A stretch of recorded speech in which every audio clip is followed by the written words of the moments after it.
slightly bigger role to slightly bigger role, and was working my butt off. So I'm going to take you up to 2008. Did there come a time that you auditioned for The Rum Diary? Yes, I auditioned for that in about 2008, I believe. Please describe for the jury your experience in auditioning for The Rum Diary. Well, I auditioned a few times, which is common in my work. You know, you get a call back, as they say, and I think I had at least one, maybe two callbacks with the director, and then I got a call saying that Johnny, who at the time was, I think I knew that he was producing it as well, was doing a project that was something very personal to him. He was reprising his role as his late friend, Hunter S. Thompson, and it was a very important project to him, and that he wanted to meet me in person.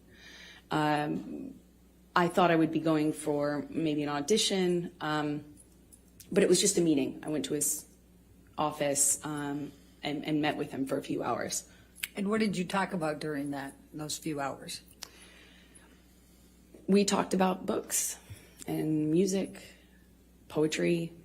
We liked a lot of the same stuff, you know, obscure writers and, you know, interesting books and pieces of poetry that I haven't heard anybody else reference or know or like. And he was very well read and charismatic, and you know, I think I left the office with a few books that he gave me, and we spent the whole time just talking about things that we care about. And I was so surprised that somebody, you know, I knew who he was. I wasn't familiar, you know, I wasn't a fan of his work. I wasn't familiar with him, but I knew who he was. You know, he's one of the most famous people in the world. So it was already a weird thing to go and get called into his office. And, you know, I'm a no-name actor. I was 22, I think, and I thought it was unusual. It was weird because he was twice my age, and he's this world-famous actor, and here we are getting along about obscure books and weird, you know, old blues, and I thought it was remarkable. You know, I thought it was unusual and remarkable. I left there just feeling like, wow. So did there come a time that you learned that you were going to be cast for the role in The Rum Diary? Yes, a few days later, my agent said that Johnny's going to call you. We gave him your phone number. I was like, oh, okay. And shortly after, my phone rings, I pick it up, and I hear, you know, this like deep voice on the other line, and he said, "You got you're it, kid. You're the dream. Hunter wrote this part, and you're the dream. You're it, kid." I was like, and amazed. Please describe for the jury what that means. What was the Rum Diary and this Hunter Thompson? What was the concept here, and what role were you playing? Well, it was my understanding that he was bringing to life his late friend, and what he told me was that this character is supposed to be the dream woman, like the dream, American dream, and so I knew what he meant. He indicated to me when he told me I got the role that I was that, you know, that I was the dream kid. That's what he said. So did there come a time that you started filming The Rum Diary? Yes, I'm not quite sure how much. I think we started filming in maybe March of 2009. And where did you film The Rum Diary? We shot it in Puerto Rico. Okay. And describe, if you can, the events of the filming and your interactions with Mr. Depp during that time. It was a bit surreal, you know, filming in a place like Puerto Rico. It was beautiful. It takes place in the 50s, so everything really looked beautiful, you know, cars and clothing, the music. It was a very colorful shoot in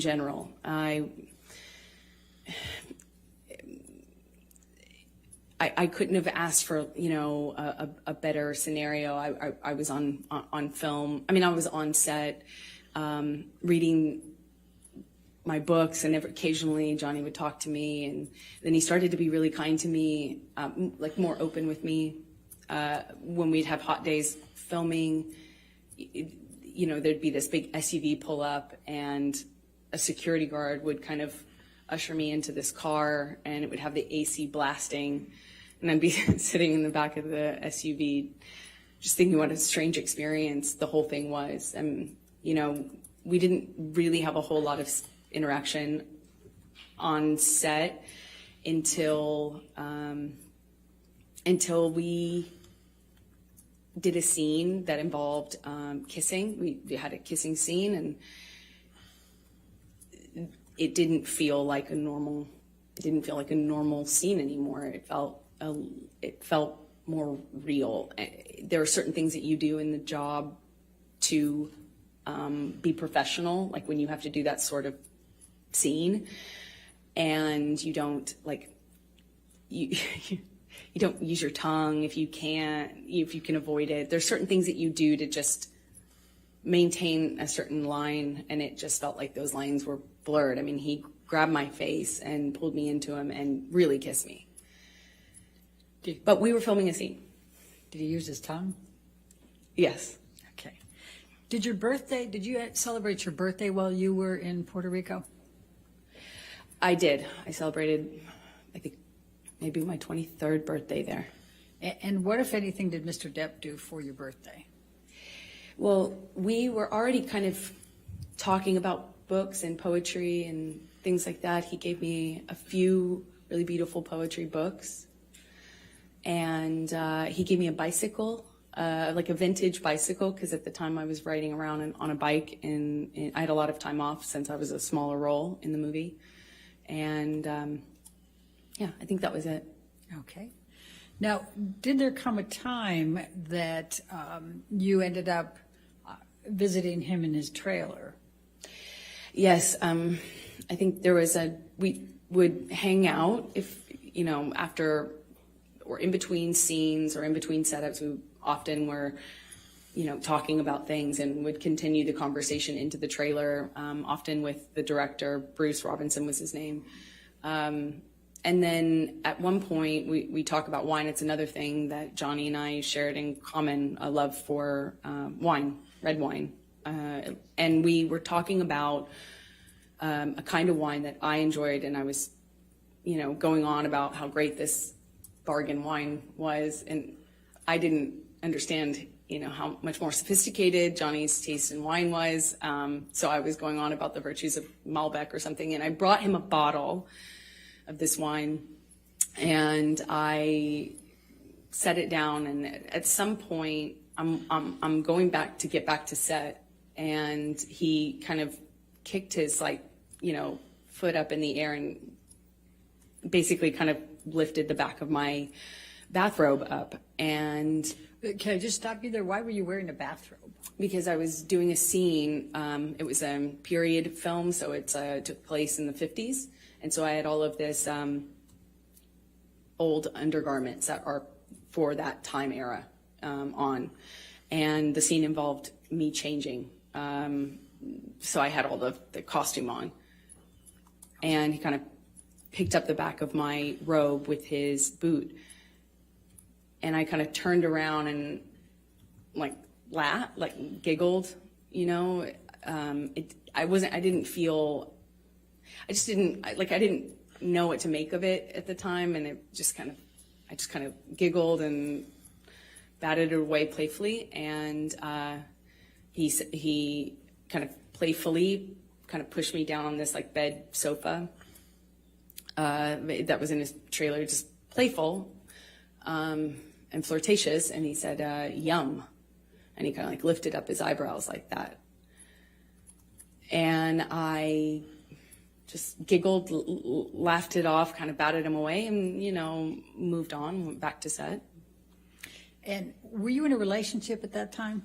I was. Okay. And was Mr. Depp in a relationship at that time? That was my understanding, yeah. Okay. And did anything else of significant happen during that time period while you were filming with Mr. Depp, other than what you've told us?